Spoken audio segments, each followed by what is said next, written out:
नमस्कार, बहुत बहुत स्वागत है आपका। आपके साथ मैं हूं शबाब। आप देख रहे हैं क्रिटिविजन न्यूज का एक्सप्लेनर। अगर आपको लगता है बगावत राज्यसभा चुनावों के समय ही उत्तर प्रदेश में हुई थी, जब समाजवादी पार्टी के विधायकों ने बीजेपी के सांसद को जिताया था, वही मनोज पांडे, वही अभय सिंह, वही राकेश प्रताप सिंह, वही पूजा पाल, ऐसे तमाम और लोग, ऐसा नहीं है। ये सियासत जो है ना, वो मौका परस्ती का एक उदाहरण होती है। बहुत सारे ऐसे विधायक थे जो 2022 में समाजवादी पार्टी के बैनर से जीते, लेकिन बाद में उन्होंने भाजपा का दामन थाम लिया। जैसे उन विधायकों को, बागी विधायकों को बीजेपी में हासिल कुछ नहीं हुआ, अब वो वापसी की राहें तलाश रहे हैं। एक ऐसे ही और माननीय है जो अब अखिलेश यादव की तरफ उम्मीद लगाए हैं। मामला पीलीभीत का है। नेताजी पीलीभीत से हैं। समाजवादी पार्टी में तो वो राज्य मंत्री रहे। पीलीभीत की सियासत में इस वक्त एक बड़ा उलटफेर दिख रहा है। पूर्व राज्य मंत्री हेमराज वर्मा की समाजवादी पार्टी में वापसी की सुगबुगाहटों ने राजनीतिक तापमान को बढ़ा दिया है।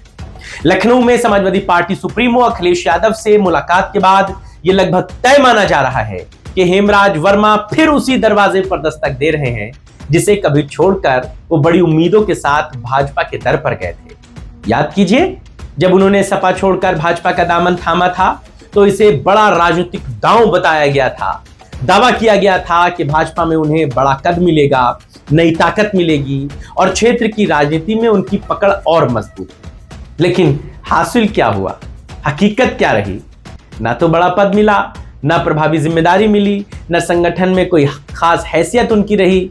और अब राजनीतिक गलियारों में खुलकर कहा जा रहा है कि बड़ी उम्मीद लेकर गए थे, लेकिन वापसी की नौबत इस बात के संकेत है कि वहां उन्हें कुछ हासिल नहीं हुआ।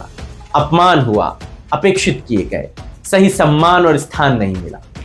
राजनीतिक जानकार इस बात को कहते हैं कि राजनीतिक भटकाव का ही नतीजा है।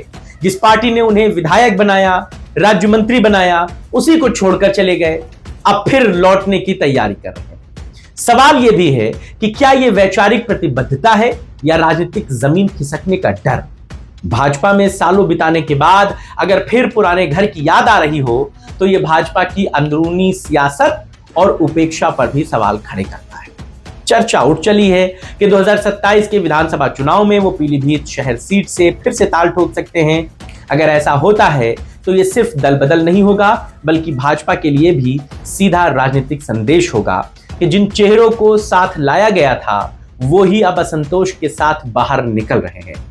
पीलीभीत में यह संदेश तेजी से फैल रहा है कि भाजपा में गए नेताओं को ना तो अपेक्षित ताकत मिली और ना ही राजनीतिक भविष्य साफ है। हेमराज वर्मा की भी स्थिति कमोबेश मनोज पांडे, अभय सिंह और राकेश प्रताप सिंह के ही जैसी है, जो सपा छोड़कर मंत्री बनने गए थे। हेमराज वर्मा को भी कुछ यही लॉलीपॉप दिया गया था, लेकिन अब भाजपा का मामला है, लिहाजा हासिल कुछ नहीं हुआ। वो भी सपा में वापस आना चाहते हैं, हेमराज वर्मा भी वापस आना चाहते हैं। इसीलिए तो उन्होंने अखिलेश यादव से मुलाकात की। हेमराज वर्मा की संभावित वापसी को कई लोग भाजपा की रणनीति पर सवाल और सपा के लिए अवसर का रूप देखते हैं। ये बात तो क्लियर कट है कि 27 से पहले उत्तर प्रदेश की राजनीति में उठापटक और तेज होंगे, लेकिन इस पूरे घटनाक्रम ने यह बात जरूर उजागर कर दी है कि बड़े दावे, बड़े वादों के बीच राजनीतिक जमीन पर असली कसौटी सम्मान और प्रभाव की होती है, और जहां वो नहीं मिलता वहां वापसी की राह तलाशना ही आखिरी विकल्प बन जाता है। ऐसे नेताओं का क्या होना चाहिए, ये बात आप हमें जरूर बताइएगा कि वो नेता जो सत्ता की लालच में मौजूदा पार्टियों को छोड़ देते हैं, जिन नेताओं ने अखिलेश यादव के साथ दगा की, जिन्हें दगाबाज, बागी विधायक कहा गया, क्या इन लोगों को पार्टी में वापस लिया जाना चाहिए? क्या इनका राजनीतिक कद इतना बड़ा है कि बगैर इनके सपा को कुछ हासिल नहीं हो सकता? सपा को इनका विकल्प तलाश लेना चाहिए? और क्या राजनीति में ये सब कुछ संभव है? आपका नजरिया क्या कहता है? बताइएगा। आपके राय और विचारों का इंतजार रहेगा। फिलहाल इतना ही। नमस्कार।